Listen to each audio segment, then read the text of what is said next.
Good afternoon guys, welcome back to Maverick Baking and welcome back to another baking video. Today I've made something that I have wanted to taste for years. Ever since I first saw it, it was one of those things that I said, I have to eat that before I die. I have to. I will die if I don't eat that before I die. You get the picture. If you have ever visited New York or if you have any kind of interest in pastry, in kind of desserts, or just food in general, you may have heard of the Momofuku milk bar. Now, this is a bakery in New York. They have several locations now though, and they've just kind of exploded and become one of the most famous bakeries in the world. The woman behind Milk Bar has been an inspiration of mine for years now. All of her creations and what she and her team come up with are just so unique. There's nothing like it. And I'm really excited to share my version of one of their most famous creations with you today. So let's get into it. Today we are making the birthday cake. So I have spent this morning making my very own version, which you can see right here. I'm so excited to taste it. I'm so happy with how this has turned out. It wouldn't be Maverick Baking without me making a few tweaks and changes to the recipe, but I will talk you through those.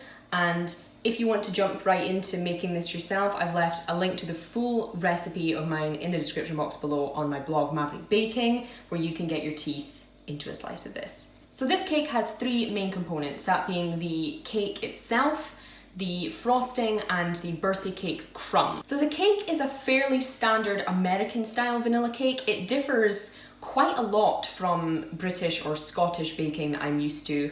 Our cakes tend to be very simplistic and stick to a basic 4 ingredients, being equal measures of butter, sugar, flour, and eggs, all the same weight. That's a traditional British cake. American cakes tend to be less heavy on the eggs, but they tend to add oil and they tend to add buttermilk. So still delicious, just a bit different. So let's see how I made this rainbow sprinkles vanilla cake.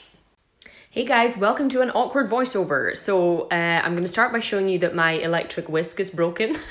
So this is just softening up some butter. You're then going to add some light brown sugar and some caster sugar or granulated sugar.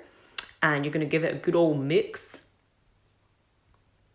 Then you're going to want to throw in 3 large eggs. I mean, don't throw it, but add 3 large eggs, one at a time until everything is all nice and fluffy and pale. Then you're going to want to throw in some, again, not throw it, but add some buttermilk, some oil, and some vanilla. Then you're going to give it a good old mix again. Then you're going to want to add your plain flour, some baking powder, some salt, and basically a big old buttload of these beautiful rainbow sprinkles. Then guess what? You're going to mix it again. And you go mix, mix, mix, mix, mix until everything is nice and smooth and your mixer is even more broken. Then you're going to want to grease and line a tin and throw it all in. Oh my God, bitch, slow down. And yeah, put on some more sprinkles and then you're going to bake it for approximately 25 minutes at 160 degrees Celsius. So I differed a little bit from the Milk Bar recipe for this cake. The original recipe requires shortening or kind of saturated vegetable fat. I didn't have any and I don't really like the taste it gives, so I just threw in some butter. As I said, it wouldn't be Maverick Baking if I didn't make some changes. The only other change I made was that the cake is recommended to be made with clear vanilla extract. This is pretty much impossible to get a hold of nowadays in the UK. We tend to have more natural solutions and I just really love the taste that proper good vanilla extract gives. So I used proper vanilla bean paste in it.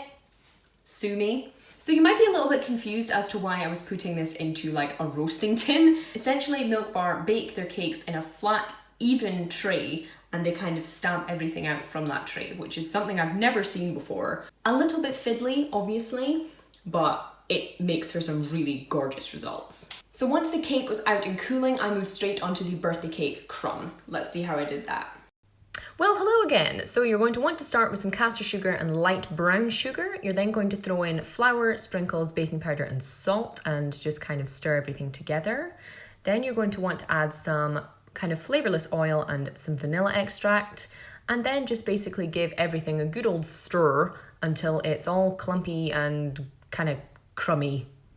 Doesn't sound great, but I promise this is going to be delicious. Once it's all clumpy, you're going to tip your birthday cake crumb mixture out onto a baking tray, kind of spread out so that everything is all nice and evenly toasty and delicious. Then you're going to want to bake it at about 150 degrees for roughly 20 minutes. So as you can see, the birthday cake crumb was used both on top and in between the layers of cake and frosting in this birthday cake. And it's something, like I said, I've never used before, but I just love it. The texture is almost like a kind of crumbled up shortbread. It's got that crunch, but it's still got a kind of nice sandy texture, and it just adds another kind of layer of toasted vanilla sweetness to everything. It's genius. Again, for the birthday cake crumb, I used vanilla bean paste instead of clear vanilla extract, and I didn't have any grapeseed oil, so I just used a kind of light olive oil. So as the cake finished off its cooling and the crumbs were just starting to harden and cool down as well, that's when I moved on to the frosting. Okay lads, it's frosting time. So to this soft butter, we're going to add some cream cheese. Then we're gonna just kind of beat it up for a couple of minutes to make sure it's all nice and soft and cooperative. Then we're going to add in some liquid glucose. This just kind of helps the texture and makes everything shiny. Then you're going to add in some more vanilla extract and give it a good old beat. Then you're going to just tip in an absolute mushroom cloud of sugar, along with some salt and some white wine vinegar for a bit of acidity. Then you're going to mix it up until it's all nice and white and fluffy, and you just can't resist a little taste of it.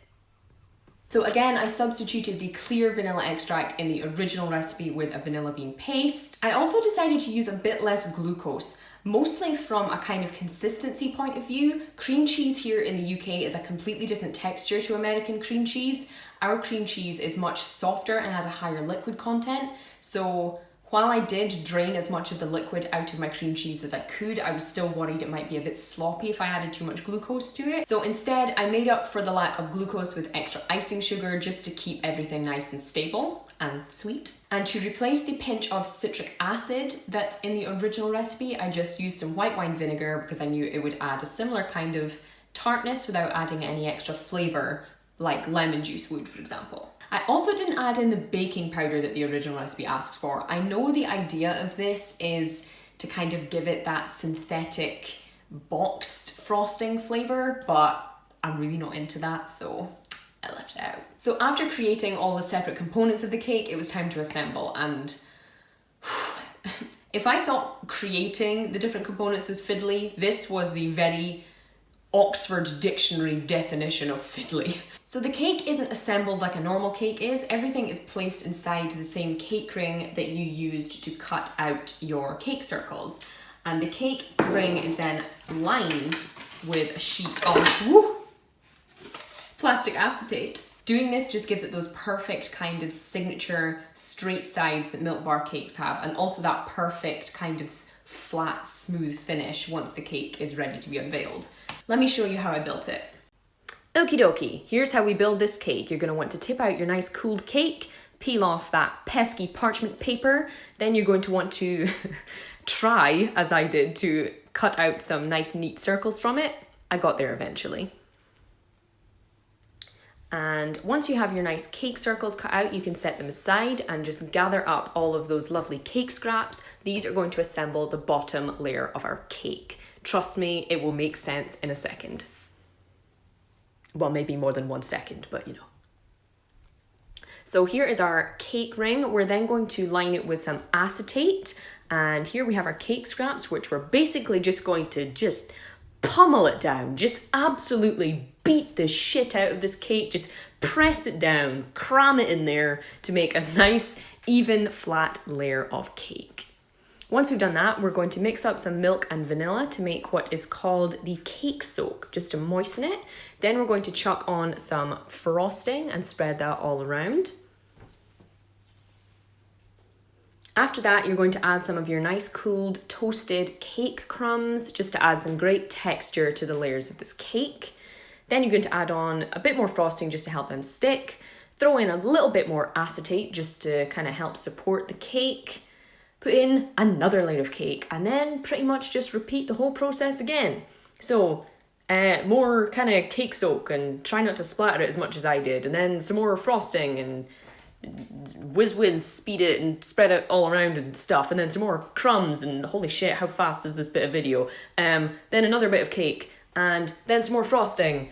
Yeah, and then spread that around, and then throw on the last of your cake crumbs. Try and make this look a bit prettier as this is the top of your cake, and relax. So after all of the baking, the mixing, the assembling, I chilled the cake in the fridge for 3 hours.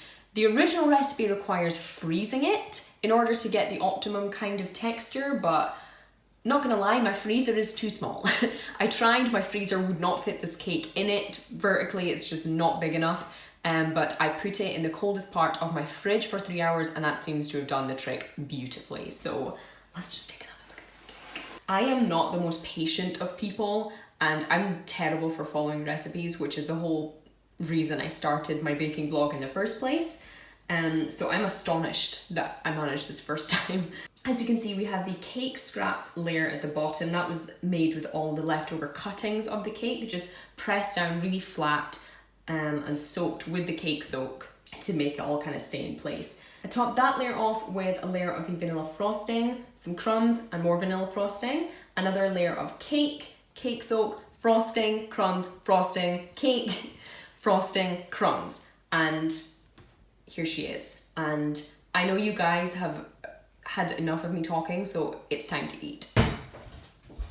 Honestly, at this point, if this cake disintegrates when I slice it, I don't even care, because it was beautiful once. Okay guys, I'm gonna have to hold this up because it's so tall, it's desperately trying to fall apart, but look at this cake, look at the layers, look at all that gorgeous color from all the rainbow sprinkles.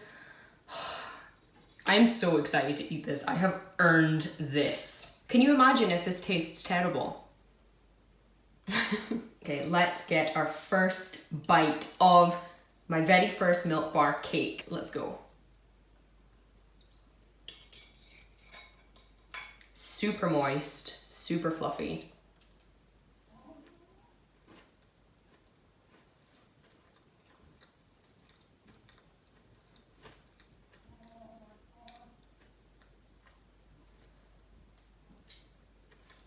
It is everything I wanted it to be. The cake is, as I said, kind of denser than British cakes are, because you add the kind of buttermilk and the oil instead, but it's beautifully moist. Sorry if you guys hate that word. It is sweet. The frosting to cake ratio for me is just right. The cake soak also kind of helps with that.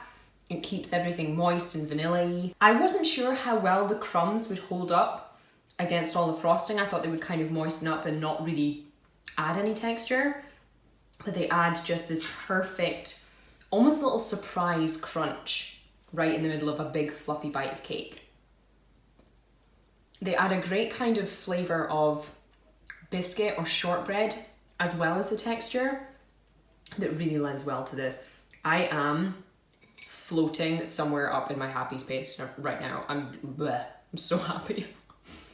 I forgot to mention I did leave out a little bit of sugar from the actual cake itself, because looking at the recipe, the flour to sugar recipe looked really high, which again is common in American cakes, but I'm really not into super sweet things, and I'm kind of glad I did. It is very light, you know, it's not kind of sickly like a big dense slice of cheesecake or anything. The frosting has that lovely kind of tang because of that little bit of white wine vinegar and the cream cheese. As I said, if you guys would like to make this huge, glorious cake yourself, I've left a link to my blog, Maverick Baking, in the description box below, where you can find my full recipe for this in both British and American measurements. No matter where you are in the world, you should be able to make this. If you guys enjoyed this video, don't forget to leave me a thumbs up and hit that subscribe button if you haven't already so that you don't miss anything. Thank you guys so much for watching, and if you don't mind, I need to be alone with this cake now. See you later.